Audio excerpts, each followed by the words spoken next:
আপনাদের সামনে ওই সুরুচি সংঘ হোম টিম এবং Bhawanipore football club away team হিসাবে রয়েছে। নামবেন নিঃসন্দেহে, সেদিকে আমাদের চোখ থাকবে।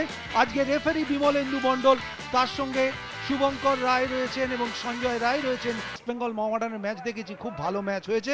বিমলেন্দু মণ্ডল ঘড়ি মিলিয়ে নিচ্ছেন সহকারী, এবং সেই সঙ্গে তিনি বাঁশি বাজিয়ে খেলা শুরু করে দিলেন। খুব ভালো মাইনাস করার চেষ্টা, বল পেয়ে গেছেন জিতেন মুর্মু, একটু সময় নিলেন, দূর থেকে শট বেরিয়ে যাওয়ার চেষ্টা। এবার কিন্তু গতি বাড়িয়েছেন, সেখান থেকে ডিম্পল মাইনাস করেছেন, ভালো জায়গায় বল ছিল। এই গোলের সুবাদে এক গোলে এগিয়ে গেল ভবানীপুর।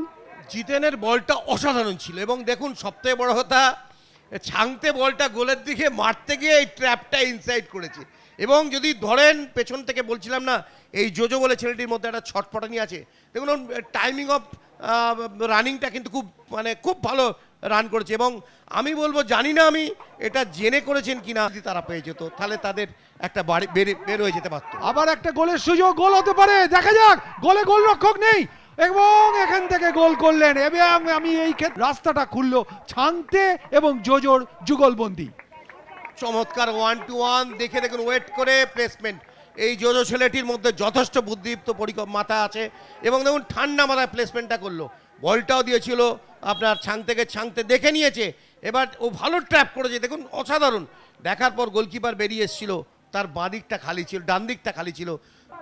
ডিম্পল থেকে আবার জয়দীপকে কিন্তু আজ খুব ভালো মার্কিংয়ে রেখেছেন। ওদিকে বিকাশ জয়দীপ, একটা ডুয়েল চলছে, এক্ষেত্রে একটা free kick, professional free kick earn, ফাউলটাকে ওখানে ওয়ার্কলোড নিচ্ছেন। আবার জিতেন, এবার নিজেই শট নিলেন, ও স্কুপ করে দিয়েছিলেন, বিপজ্জনক বল, বুদ্ধিদীপ্ত প্রয়াস ছিল, আগুয়ান ছিল গোলরক্ষক, একটুখানি দেখে নিয়েছিলেন।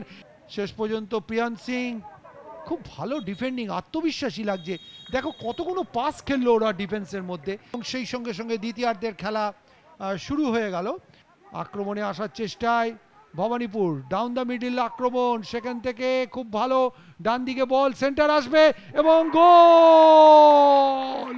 আমি বলবো, ডান দিক থেকে যখন বলটা নিয়ে উঠে সেন্টারটা করে যে পেছন থেকে গিয়ে মিট করে দেয়, ইটস গোলকিপার মিস্টেক অলসো।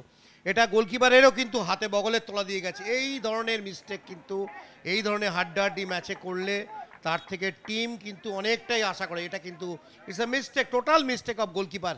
গোলের সুযোগ থাকতো, এইভাবে সুযোগ মিস করলে কিন্তু ম্যাচে ফেরা যাবে না। ডান পায়ে হিউম্যান ওয়ালে ব্লকিং, ফিরতি বলে যে শটটা নিয়েছিলেন, ভলি শট, ড্রপ শট, সেটা যদি গোলের মধ্যে থাকতো তাহলে হয়তো ঋত্বিক হাসদা কঠিন পরীক্ষার সামনে পড়ে যেতেন। এবার একটা সুযোগ রয়েছে, কিন্তু না, আজহারউদ্দিন মল্লিকের শট সরাসরি গোলরক্ষকের কাছে। আরেকটু ভালো করা যেত, পাবেন ফরওয়ার্ড বল, এক্ষেত্রে বল পেয়ে গেছেন সৌগত, গোল। দেখুন চমৎকারভাবে এই ট্যাকেলটা যখন কমিটমেন্টটা আমাকে 100% করতে হবে। সৌগত নিখুঁত গোলকিপারের পায়ের তলা দিয়ে, অর্থাৎ এই সময় কিন্তু সুরুচি একদম ছেড়ে দিয়েছে মনে হচ্ছে।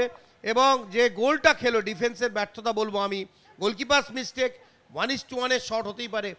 যাই হোক, আমি যেটা বলতে চাইছি যে আগের ম্যাচে ইস্টবেঙ্গলের সাথে 5-0 গোলে পরাজিত হয়েছিল সুরুচি সংঘ। তাদের খেলোয়াড়দের বডি ল্যাঙ্গুয়েজ কিন্তু অনেকটা ডাউন হয়ে যায়, চারিত্রিক কিন্তু এফোর্ট মাঠে দেখাতেই হবে, সেটা কিন্তু খুব ভালো করে। এবং এটা গত ম্যাচেও আমরা ডায়মন্ড হারবার ফুটবল ক্লাবের সঙ্গে দেখেছি, ফাউল এবং কার্ড। আবু সুফিয়ান কিছু করতে পারে, সুফিয়ান বল পেলে একটা বিপদ, গোল হতে পারে। এক্ষেত্রে কিন্তু ভালো একটা আমরা দেখতে পাচ্ছি না, যদিও ফাঁকায় বল পেয়েছে। এবার সুরুচি সঙ্গের আক্রমণ, ওখানে আউট ইনসাইড করে, ও হোয়াট এ সেভ এবং গোল। দেখুন বক্সের মধ্যে আউটসাইড ডচ করে মেরেছিল, সেই বলটা প্রিয়ান সেভ পড়েছিল, কিন্তু ফলো আপ করেছে রিটার্ন বলটার জন্য। কর্নার নিচ্ছেন, শেষ মুহূর্তে খানিকটা জ্বলে উঠেছে সুরুচি সংঘ, যদি ব্যবধান আর একটু কমানো যায়। কিন্তু এবার সরাসরি প্রিয়ান্তের নিরাপদ আশ্রয়, এবং বলতে বলতে রেফারি বিমলেন্দু মণ্ডল লম্বা বাঁশি বাজিয়ে জানিয়ে দিলেন যে খেলা শেষ। ম্যান অফ দ্য ম্যাচ হয়েছে, এবং final score match number 8, Bibhutibhushan Bandyopadhyay ক্রীড়াঙ্গন ব্যারাকপুরে যোগ্য দল হিসাবে ভবানীপুর ফুটবল ক্লাব 4-1 গোলে আজকে পরাজিত করলো সুরুচি সংঘকে, এবং মূল্যবান 3টে পয়েন্ট ঘরে তুলল। নিঃসন্দেহে আজকে কিন্তু তাদের খেলার মধ্যে যথেষ্ট বেশি প্রাণবন্ত ভাব ছিল, এবং তারা অনেক বেশি আক্রমণমুখী ছিল।